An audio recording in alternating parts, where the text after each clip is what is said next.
A eleição presidencial na Venezuela foi marcada pela tensão sobre como Nicolás Maduro reagiria em caso de derrota.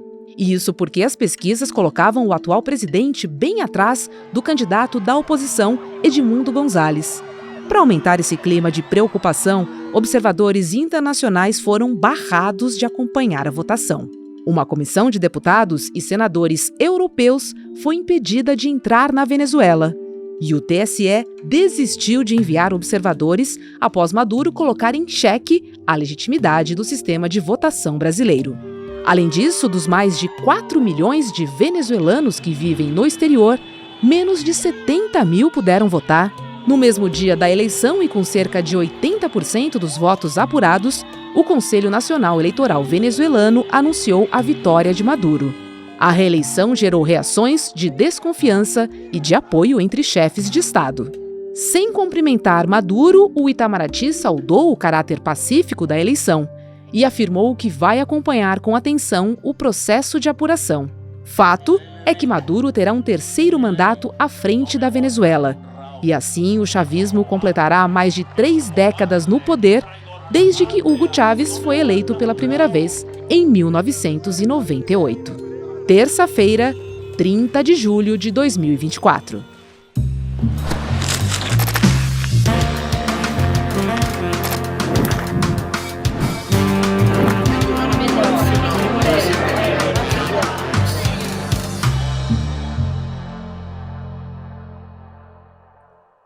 Olá, seja muito bem-vindo, seja muito bem-vinda. Eu sou a Roberta Garcia e este é o videocast Em Detalhes. Aqui sempre com um convidado nós vamos mergulhar e analisar uma temática do dia.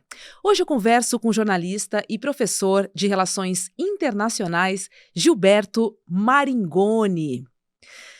Olá, Maringoni, tudo bem com você? É um prazer recebê-lo aqui no Em Detalhes. Roberta, muito obrigado pelo convite. É uma alegria estar aqui conversando com você.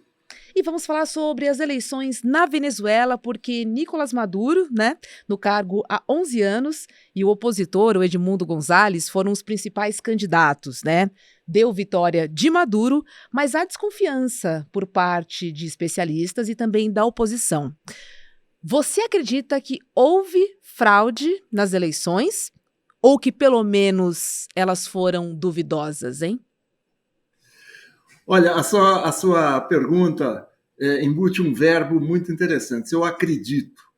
Até agora, essa questão da fraude ou não fraude está muito na crença de cada um, ou seja, na simpatia ou antipatia que cada um tem pelo Maduro, que não é meu ídolo, não é uma figura que eu acho modelo de governante, mas está muito mais em cima disso do que em questões objetivas. Não há até agora uma denúncia clara, olha, houve uma fraude aqui, pifou o sistema ali, acrescentaram votos ali. O Conselho Nacional Eleitoral prometeu ainda para hoje a publicação de todas as atas, que é a demanda da oposição, mesa por mesa, como é que foi a votação em todo o país, para tentar dirimir essas dúvidas. Então, eu não arrisco a falar que houve fraude ou não, porque isso faz parte da guerra, da disputa interna na Venezuela, a qual alguns países entraram. Os Estados Unidos, por exemplo, não entraram nessa disputa.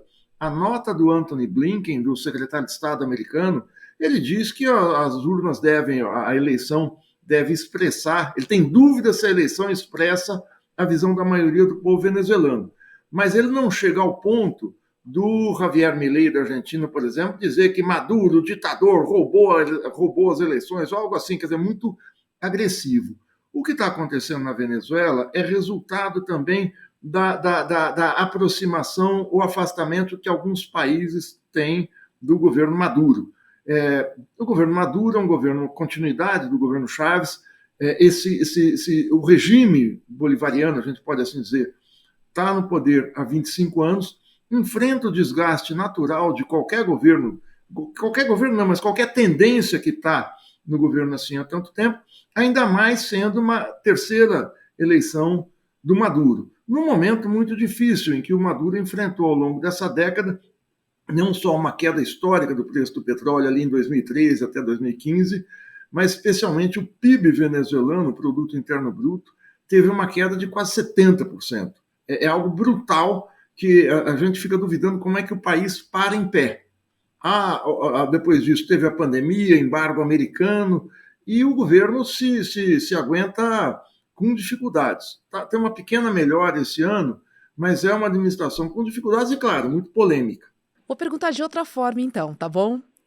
Como é que você avalia a legitimidade do processo eleitoral na Venezuela, sabendo que a CNE, que é o Conselho Nacional Eleitoral, uma espécie de TSE, né, nosso aqui no Brasil, ele é presidido por um aliado de Maduro, né? E a oposição contesta aí pelo menos 70% das intenções de votos para ela. Sobre a legitimidade, Maringoni, como é que você avalia, hein? Olha, eu não posso responder objetivamente, eu não quero escapar da sua pergunta, não, porque, em Uhum. tese, o TSE brasileiro é presidido não por uma aliada, mas por uma indicada por Lula, que é a ministra Carmen Lúcia. Ela não é uma aliada desse jeito. Lá o Jorge, o presidente do TSE, é um aliado de Maduro. O que há é o seguinte: o chavismo é uma corrente que tem real enraizamento popular na Venezuela. Eu não sei se tem maioria ou não. Eu não sei se essas eleições expressam ou não a maioria do povo venezuelano. Seria leviano da minha parte eu tomar uma posição a partir dessa. É que nem sempre as eleições expressam a maioria do povo. Se eu for olhar para as eleições francesas, que aconteceram agora, no início do mês, agora no dia 7 de julho, quem mais teve votos no país todo foi a extrema-direita, foi a Marine Le Pen. Ela teve 34% dos votos. Se eu usar esse voto, uma pessoa, um voto, voto por todo o país. A regra eleitoral francesa, que é distrital, ela muda esse caráter, não é mais um voto proporcional, mas é um voto cada distrito tem, é como se fosse uma série de votos municipais. E aí ela ficou em terceiro pela regra eleitoral. Isso quer dizer que a maioria a ser formada na Assembleia Nacional Francesa não expressa a maioria do povo francês. Agora, você vai me dizer, teve fraude? Não, não teve fraude. É a regra, todos aceitaram a regra. É uma regra que distorce esse sentimento, esse anseio nacional. Sem querer fugir da pergunta, eu acho que o Maduro conduz um governo muito problemático. Muito problemático. E existe uma discrepância de condições, não existe igualdade de condições na disputa interna, no entanto, a disputa, ele diz que vai apresentar as atas. A verdade é que o chavismo realizou 31 eleições em 25 anos, a oposição ganhou algumas. O Maduro faz 1001, usa a máquina do governo, isso é verdade e tal, mas todos os governos, mal ou bem, fazem isso. Eu pego outro exemplo aqui na América Latina. A gente teve eleições há poucos meses em El Salvador. El Salvador elegeu Nayib Bukele pela segunda vez. A Constituição de El Salvador não faculta ao mandatário repetir o mandato, uma reeleição. O que o Bukele fez? Ele, com o poder que tem sobre a Assembleia Legislativa, a Assembleia Nacional, uma ampla maioria, ele mudou a composição da Suprema Corte, o equivalente ao STF de lá. E aí o STF aprovou uma mudança constitucional, a Câmara aprovou e o STF e a Suprema Corte sacramentou que ele poderia concorrer mais uma vez. Ele concorre e tem 85% dos votos, porque ele usou a máquina de todo jeito para se reeleger. Ninguém colocou em dúvida o mandato dele. Então, é preciso ver que essas decisões de simpatia, de reconhecimento ou não, são muito políticas e vão da proximidade ou não que um governo tem do outro. Não é novidade, por exemplo, que o Milei iria bater pesado no Maduro. A novidade é o afastamento relativo que a diplomacia brasileira tem do Maduro. Essa sim, essa é uma novidade nesse pleito, nessa relação internacional. Só para me dar, sem querer me alongar demais, mas é fundamental que um governo eleito tenha reconhecimento internacional, porque isso significa um pacto de convivência. Ou seja, esses países todos vão fazer parte de uma mesma comunidade, seja a comunidade de estados sul-americanos, latino-americanos, seja na ONU, seja onde for. A pior coisa que pode acontecer para um Estado é ele se tornar não aceito pelos demais, ele se tornar um pária, porque isso implica isolamento político implica isolamento comercial e implica uma série de dificuldades, embargos e sanções de outro tipo por parte de nações mais fortes. Agora, Maringoni, aproveitando que você falou de outros países, né, queria falar um pouquinho sobre a geopolítica internacional. Países aqui como a Argentina e também o Chile, eles expressaram dúvidas, né, sobre a legitimidade do processo eleitoral. E o governo brasileiro diz que vai acompanhar com atenção, né, o processo de apuração. Como é que esse resultado das eleições pode afetar as relações da Venezuela com os outros países latino-americanos, hein? Olha só, o Chile e a Argentina não expressaram dúvidas, o Chile e a Argentina rechaçaram o resultado, eles não aceitam o resultado. O Brasil é que expressou dúvidas. Eles foram mais, eles deram um passo além. Quando um governante como o Milei fala fora ditador, você roubou as urnas, ele não está tendo dúvida nenhuma. Agora, isso pode afetar, claro, a América Latina. Sai da pauta algo que estava na agenda dos dois primeiros governos Lula, que era um processo de integração da América Latina, que começa pelo Mercosul, né, que é um bloco mais ou menos, eu digo mais ou menos porque tem muito problema, consolidado, que ele vem do final do governo Sarney, ele se concretiza no governo Collor, mas outras instâncias, como a Unasul, União das Nações Sul-Americanas, que abarca todo o continente sul-americano, e a comunidade de estados latino-americanos, que envolve toda a América Latina, do México à Terra do Fogo. Claro que abala pelo seguinte: há 20 anos, no primeiro e segundo governo Lula, havia uma certa proximidade política e ideológica entre governos eleitos naquela fase, que eram os governos do Brasil, naquela época o governo Chaves era muito próximo do governo brasileiro, o governo boliviano, do Evo Morales, do Fernando Lugo no Paraguai, os Kirchner, o Nestor Kirchner na Argentina, e por aí vai. O Chile tinha Michelle Bachelet, eram os governos da concertação, então era muito mais fácil, os governantes meio que falavam a mesma língua. Não posso esquecer do Uruguai, do Tabaré Vázquez e do Mujica.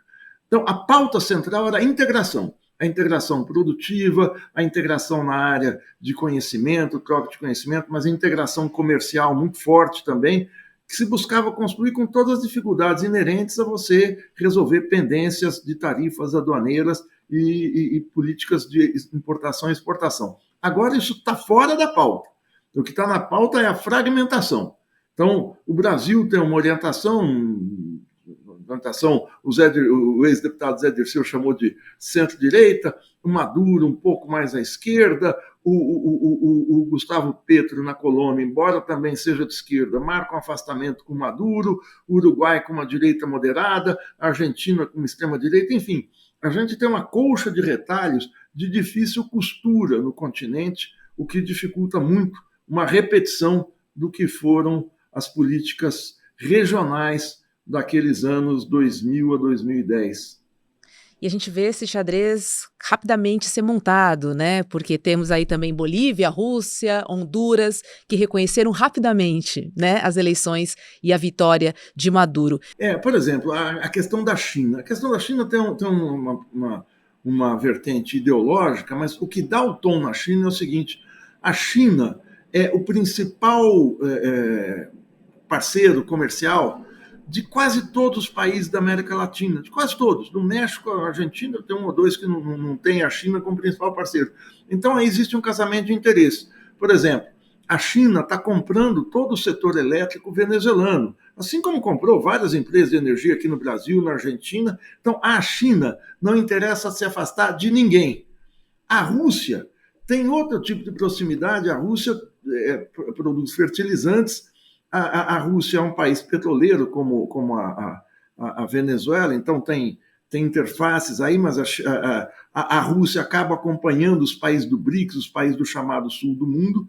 A Bolívia, pela proximidade política, tem o Irã também, o Catar, tem alguns outros países que reconheceram rapidamente. Cuba, Venezuela, Cuba, Nicarágua também. Então, a questão política se mescla com o interesse comercial, com interesse de intercâmbio de mercadorias. No caso, o Brasil perdeu muito do mercado venezuelano nos anos aí, na última década, no governo Dilma, no governo Bolsonaro, no governo Temer. Então ele tem menos hoje interesses objetivos na Venezuela do que há 20 anos. Quais eram os interesses que haviam naquela época? O metrô de Caracas e obras de infraestrutura eram construídas pelas empreiteiras brasileiras. A OAS, a Camargo Correia estavam. Você ia a Caracas naqueles anos, eu ia muito, você trombava com brasileiros que estavam trabalhando, engenheiros, técnicos e tal, que estavam trabalhando nessa revitalização da infraestrutura, numa época em que o preço do petróleo tornou a economia venezuelana muito próspera e o Brasil entrou de maneira muito incisiva, não só exportando frango, exportando uma série de produtos industrializados, semi-industrializados, mas exportando serviços como serviços de engenharia para obras públicas. Perfeito, perfeito. Queria falar um pouquinho sobre a taxa de participação dos eleitores, né, dos venezuelanos, tanto aqueles que moram na Venezuela quanto aqueles que moram fora. Não há uma descrença no processo eleitoral em relação aos eleitores, a vontade de ir às urnas, a vontade de mudar? Olha, a participação, pelo que eu vi aqui, é 54,8%. Você sabe que ele é alto em relação historicamente, o que é a Venezuela. Eu fui em algumas eleições na Venezuela, cobri-o como observador.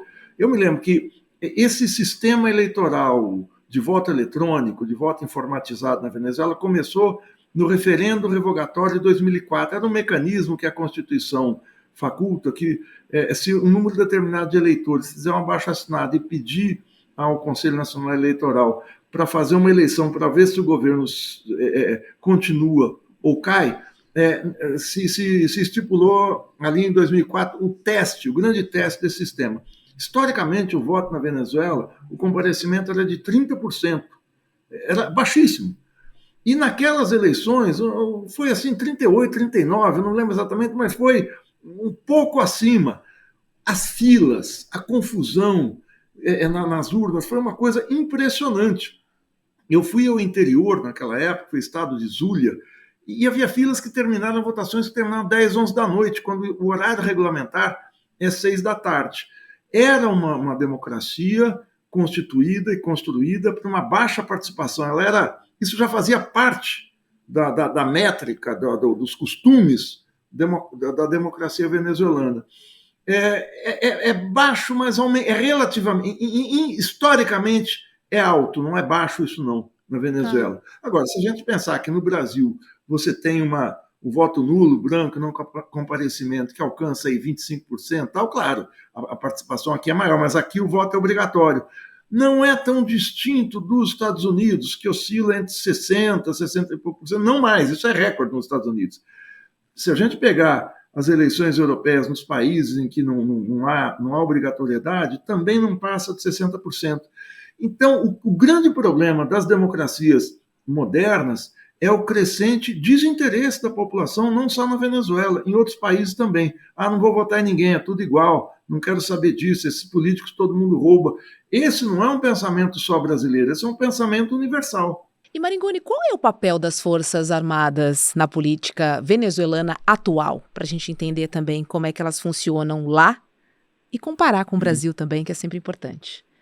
O Chaves, o Chaves era um tenente, era um coronel do Exército, aliás, um coronel paraquedista do Exército, e ele faz toda a carreira dentro do Exército, e quando ele tenta um golpe de Estado em 1992, ele é derrotado, é preso, mas ele faz isso dentro das Forças Armadas. As Forças Armadas venezuelanas sempre tiveram uma participação grande na vida política, mas a Venezuela e a Colômbia são os dois únicos países da América do Sul em que não viveram o ciclo dos golpes militares dos anos 60, 70 e 80. Não teve uma ditadura lá como no Brasil, na Argentina e no Chile. Havia um regime democrático, muito autoritário, com participação grande dos militares, mas eles não estavam no poder, ou seja, exercendo postos de mando. Quando o Chávez chega, o Exército passa a ter uma participação evidentemente maior. O vice-presidente atual, o Diosdado Cabello, é militar. Ele teve com Chávez naquela tentativa de tomada do poder em 82. Então, eles fortaleceram a participação interna e foram... o golpe que houve na Venezuela em 2002, entre 11 e 13 de abril, foi um golpe abortado por dois fatores. O primeiro fator é que a população saiu às ruas, e saiu mesmo. Eu estive lá um mês depois, a primeira vez que eu fui na Venezuela, e era impressionante a mobilização popular. Mas a outra é que as Forças Armadas se dividiram. O fato do Chávez ser militar fazia com que houvesse uma simbiose entre o poder dele e o poder militar, e não era um poder eleito pelas urnas. Mas quando há o golpe, dentro do Exército, o Exército funciona como um partido político. A direita aderiu ao golpe e os setores nacionalistas, democráticos e tal, ficaram com o Chaves. Esse setor nacionalista democrático estava em especial de coronel, para baixo. Era baixa oficialidade do Exército e a alta oficialidade estava com a direita. Isso ensejou da parte do Chaves, logo que ele volta do golpe, um afastamento para a reserva dos antigos generais e dos coronéis para cima houve promoções para o alto comando, o que deu uma face chavista para o Exército, que é a principal força, como em todo o país, a Marinha e a Aeronáutica são forças menores. E hoje, essa composição, como não existe mais uma única figura que funda difundir, do verbo fundir, a participação, a legitimidade civil e militar, você tem dois. O vice do Maduro, há anos, é o Diosdado Cabello, que hoje eu não sei que posto ele... Quer dizer, ele deve ter, se não me engano, foi para a reforma, ele era coronel também, se não me engano, mas ele é o homem forte do exército no governo venezuelano. É um governo militar, no sentido dos militares estarem no poder, não tanto quanto no governo Chaves, mas tem militares em postos importantes. Mas não é aquela história que os militares estavam no Ministério da Saúde, como no Bolsonaro, aqui, militares mas ele tem um peso militar muito forte, muito forte. Isso é inegável, o governo, não o Maduro sozinho. Aproveitando que você falou em democracia, eu queria te perguntar sobre a implicação desse resultado das eleições para a democracia venezuelana. Não é só porque há eleições que a gente pode falar em democracia ampla, universal e restrita, certo? Claro, você não pode garantir que a democracia tem país. A ditadura brasileira realizava eleições de 2 em 2 anos para prefeitos e para deputados e senadores. Não tinha, e para vereadores, não tinha eleição para presidente da República nem para governadores, e era uma ditadura, claro que não. A Venezuela é uma democracia contida. Ela tem uma participação popular nos organismos de base, nos organismos sindicatos, muito movimento popular organizado, mas existe um peso muito forte do Estado venezuelano também nos movimentos sociais. É difícil a gente aquilatar, a gente não tem, eu gostaria muito que inventasse um aparelhinho assim, um democraciômetro, né? Boa. Que me disse a qualidade da democracia nos países. Existem alguns parâmetros, mas eles sempre são contestados, porque, por exemplo, os Estados Unidos têm uma democracia que funciona de 4 em 4 anos, a eleição do presidente, mas a votação do presidente, de fato, é um colégio eleitoral indireto, como você sabe que faz, né? Uhum. A Hillary Clinton, em 2016, ganhou no voto popular, mas perdeu do Trump no colégio eleitoral. Então, eu acho que a democracia sempre falha. Eu acho que na Venezuela você tem dificuldades de organização da oposição, isso tem, mas a oposição de direita, como ela tem muito recurso, ela recebe de fora, e a Maria Corina Machado era uma ponte de ligação na época do governo Bush com o governo, com a oposição interna, ela tinha recurso. Eu não estou falando isso aqui como um acelerado esquerdista, não. Tem fotos dela, isso é público, ela mesma se colocava como uma articuladora entre o governo americano e a oposição venezuelana. Agora, é uma democracia, tem restrições de participação e tal. Não tem, por exemplo, assim, você não tem uma censura à imprensa, mas você tem dificuldades quando os jornais davam um tom mais de importação de papel. Então, nos Estados Unidos, você tem uma sociedade também muito aberta, mas na TV aberta, nas grandes emissoras de televisão, é muito difícil a população ter acesso. Existe uma série de canais alternativos, como aqui também, como o ICL, como outros, em que você tem uma participação muito maior. Mas as big techs, essas grandes empresas de comunicação também são impermeáveis a essa participação popular. Em outras questões, nos sindicatos e tal, existe esse peso do Estado. O que eu vou te dizer? Parece que eu estou falando isso tudo para te enrolar. Não estou te enrolando. Estou dizendo, é uma democracia imperfeita. Agora, a democracia imperfeita, ela é no mundo, né? No mundo, ela é uma democracia imperfeita. Então, como não inventaram o democraciômetro, e como eu acho que essas balizas, você tem que ter eleição de 4 em 4 anos. Mas você tem que ter uma tendência à igualdade social, você tem que ter serviços públicos que funcionem, você tem que ter educação pública, você tem que ter... Liberdade de imprensa. Liberdade de imprensa e tal. Então, esses parâmetros é que têm que ser avaliados. A Venezuela é um país pobre, é um país... Agora, eu tive, por exemplo, eu fui à Venezuela em 2019, a última vez, um pouco antes da pandemia. Foi um dos piores anos. Você tinha apagões diretos, diários, o metrô estava um horror, as estações apagadas, eles não cobravam ingresso de metrô e não cobravam gasolina nos postos de gasolina, porque não valia a pena imprimir bilhete do metrô e você vender, porque do ato que você sai da bilheteria e chega lá, o dinheiro já se desvalorizou, era uma coisa alucinante. Então eles abriram as catracas, ficava mais barato, só que não funcionava direito. Você chegava num posto de gasolina, não tinha frentista, você abastecia seu carro se tivesse gasolina. Então, era a gestão do caos, não era democrático, isso não é democrático. Mas não tinha gente na rua, porque o Chaves, uma das coisas que ele fez, ele pegou aqui do Lula e imitou Minha Casa Minha Vida lá. E, num país menor, ele conseguiu quase que zerar o déficit habitacional. Eu fui a vários apartamentos desses apartamentos populares que tomam conta de Caracas. Era o seguinte, eram apartamentos pequenos, de 48 a 64 metros quadrados, que moravam 15 pessoas.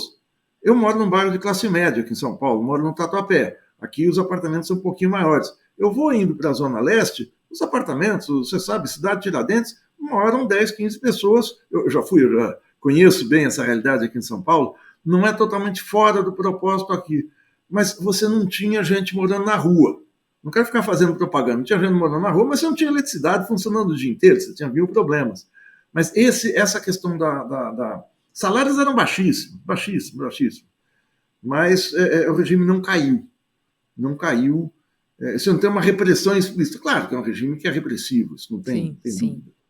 Eu estive em Caracas em 2011 para fazer a cobertura da Copa América e realmente, assim, eu convivi com os apagões, eu me senti muito insegura andando pelas ruas, todos os estabelecimentos são fechados com grades, assim, é uma situação muito, muito, muito difícil, assim, e eu fui em bairros também chavistas, muitos grafites, né, de Hugo Chávez pelas ruas, pelos muros, acompanhei alguns jogos de beisebol também, mas confesso, Maringoni, me senti muito insegura e paguei, sim, 20 centavos o litro da gasolina em Caracas.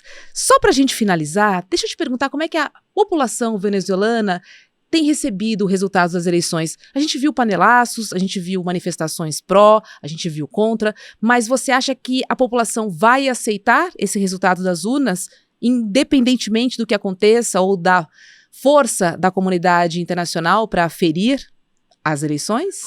Então, mesmo que eu olhasse pesquisas, eu não conseguiria te responder isso, a não ser se eu tivesse imerso naquela realidade, andando pelas ruas, conversando com gente, que, aliás, é a coisa que eu mais gosto de fazer para me inteirar da realidade.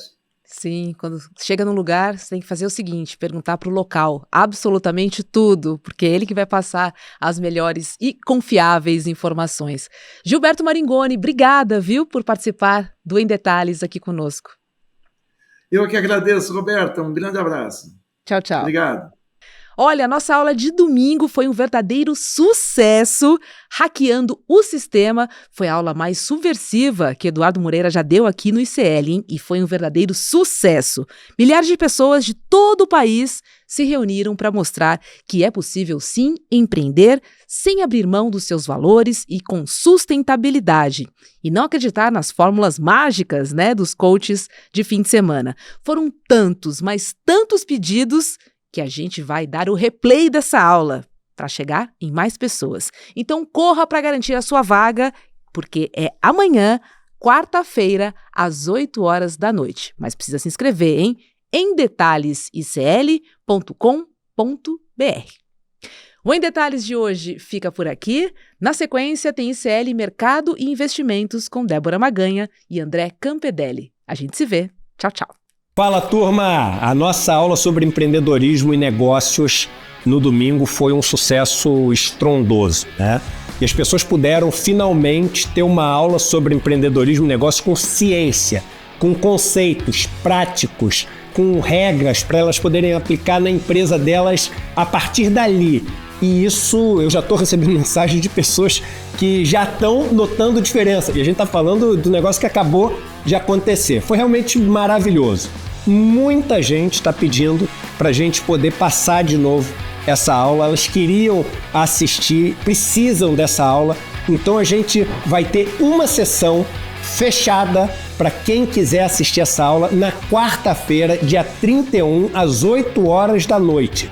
Para você se inscrever nessa sessão fechada, que não vai estar aberta nos meus canais, eu vou estar lá e vou também dizer as novidades para quem quiser continuar nesse programa de formação, que são novidades incríveis, e por causa disso milhares de pessoas no domingo entraram para fazer o programa de formação. Eu vou dar as mesmas condições para vocês, mas assiste essa aula, vocês vão ficar encantados. Quarta-feira, 8 horas da noite, fechada só para quem se inscrever gratuitamente aqui. Um abraço.